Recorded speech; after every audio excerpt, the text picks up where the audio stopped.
Good morning students. I am going to explain class 9th biology portion. Chapter name is natural resources.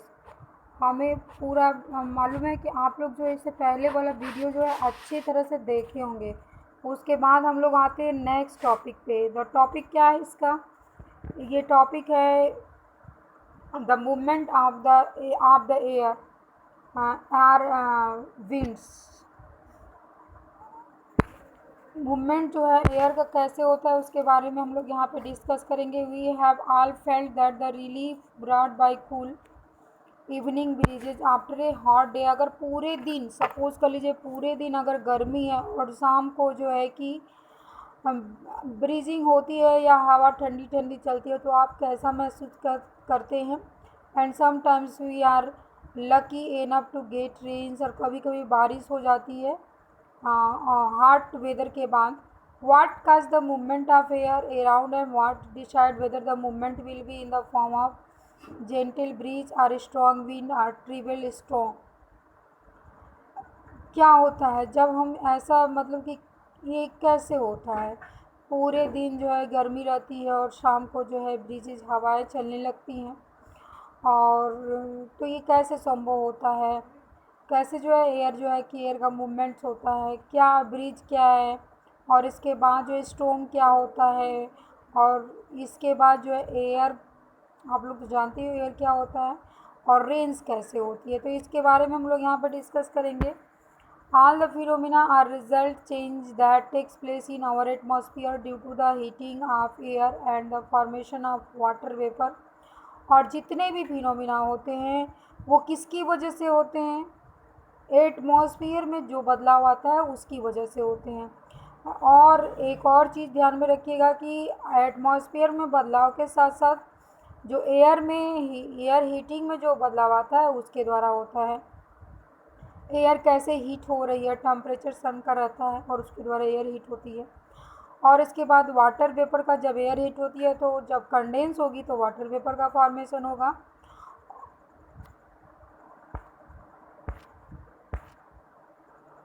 Heating water bodies and activities of living organism. The atmosphere can heat it from below by the radiation that related from below the radiations that each reflected back re-radiated by the land और water bodies. क्या होता है इसमें जो भी radiations जो होती हैं जो हीट लैंड है या वाटर बॉडीज है उससे जो रेडिएशंस निकलती हैं गर्म होने के बाद तो वो एटमॉस्फेयर जो है उसी से जो है क्या होता है हीट होता है। और ये कन्वेक्शन प्रोसेस के द्वारा on being a heated convection currents are made up of the in the air। Convection current पैदा हो जाता है।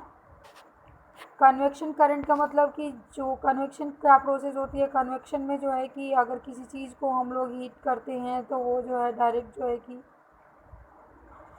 कन्वेक्शन में करंट का आर का मतलब कि जैसे कि पहले स्टार्टिंग में थोड़ा सा हीट होगा इसके बाद जो है कि हीट होगा फिर ऐसी हीटिंग जो है ट्रांसफ़र होती है one place to another place convect होती है। In order to gain some understanding the nature of the conversion current, let us perform the following activity। अब इसके लिए जो है एक्टिविटी दिया गया है इसको हम स्कूल में देखेंगे। इसके बाद हम लोग आते हैं the pattern revealed by smoke shows the direction in which hot and cold air move. अब जो है कि स्मोक जैसे कि हम लोग धुएँ से रिलेटेड है, धुएँ को जानते हैं क्या होता है। तो इसी तरह से डायरेक्शन जैसे धुएं का होता है वैसे हॉट से कोल्ड की तरह से मूवमेंट होता है। In similar manner when air is heated bye radiations from the heated land और वाटर इट राइजेस। क्या होता है कि अगर एयर हीट हो जाती है तो रेडिएशंस के द्वारा तो जो क्या होता है कि लैंड और वाटर का जो है जो भी वेन लैंड और वाटर जो है हीट हो जाता है तो राइज हो जाता है यानी कि वो ऊपर उठने लगता है। But since land gets heated faster than water. और एक चीज़ ध्यान में रखिएगा कि ये एक चीज़ हवा ऊपर उठने लगती है, या तो लैंड हीट होगा तो भी वहाँ की एयर ऊपर उठेगी, वाटर हीट होगा तो वहाँ की एयर ऊपर उठेगी या वन प्लेस से अनदर प्लेस में जाएगी, ये आप कह सकते हैं। और ये एक चीज़ और ध्यान में रखिएगा कि जो लैंड होता है, लैंड जो होता है वो फास्ट हीट होता है। Land gate heated faster then the water body. Land जो है वाटर बॉडी से पहले जो है हीट होता है। और इसी तरह से air over land would be heated faster then the air over water bodies. और इसी तरह से वहाँ की हवा के बारे में हम बता चुके हैं। So if we look situation in coastal regions during the day, the air above the land. क्या होता है कोस्टल रीजन्स में?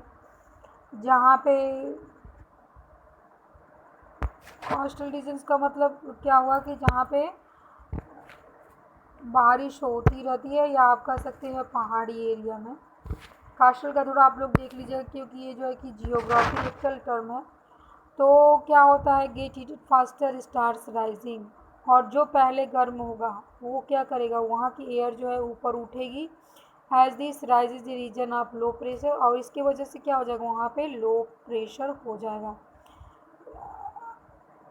अब जहाँ पे लो प्रेशर होगा वहाँ से जो है कि वाटर बॉडी से जो वहाँ से क्या होगा, जहाँ पे लो प्रेशर होगा वहाँ से एयर उठ के कहाँ जाएगी, moves into the area of low pressure. Low pressure के एरिया में मूवमेंट करेगी और लो प्रेशर क्रिएट हो जाता है, जिसकी वजह से समुद्र से जो हवाएं हैं वो उठ करके कहाँ आने लगती हैं, लो प्रेशर की तरफ आने लगती हैं। The movement of air from one region of the other creates winds. और इसकी वजह से विंड्स हवा बहने लगती है। During the day the direction of the wind would from the sea to the land. और दिन के समय क्या होता है, समुद्र से लैंड की तरफ उसका डायरेक्शन होता है। किसका डायरेक्शन होता है, विंड का जो डायरेक्शन होता है कहाँ होता है, ये देखिए दिन के समय क्या होता है।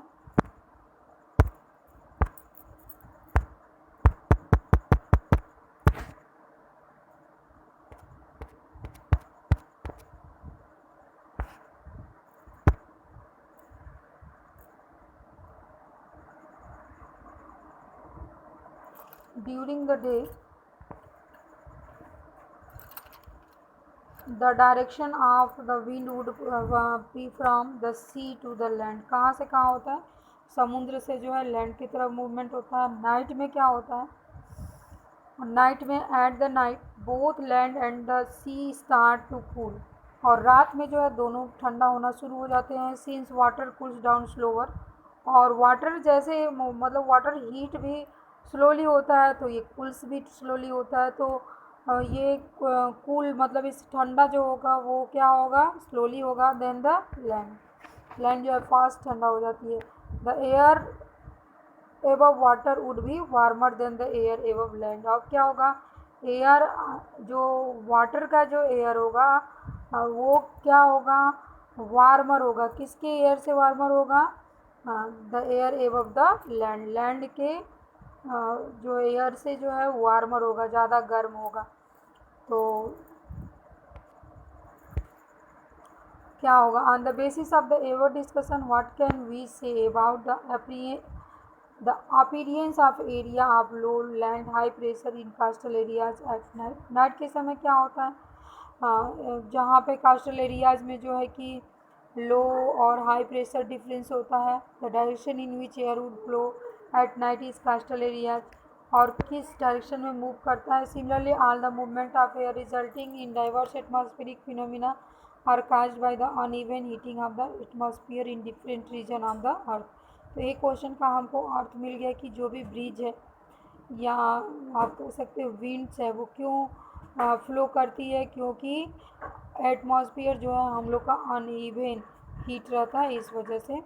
The rotation of the earth and the presence of mountain ranges in the paths of the wind are couple of the factor. We will not go into these factors in detail in this chapter, but think about the how do the presence of the Himalaya change the flow of wind blowing from Allahabad towards the north। और इसी तरह से जो है कि इलाहाबाद से जो है हवाएं जो आती हैं तो इसी सब से जो है वो भी प्रभावित होती हैं।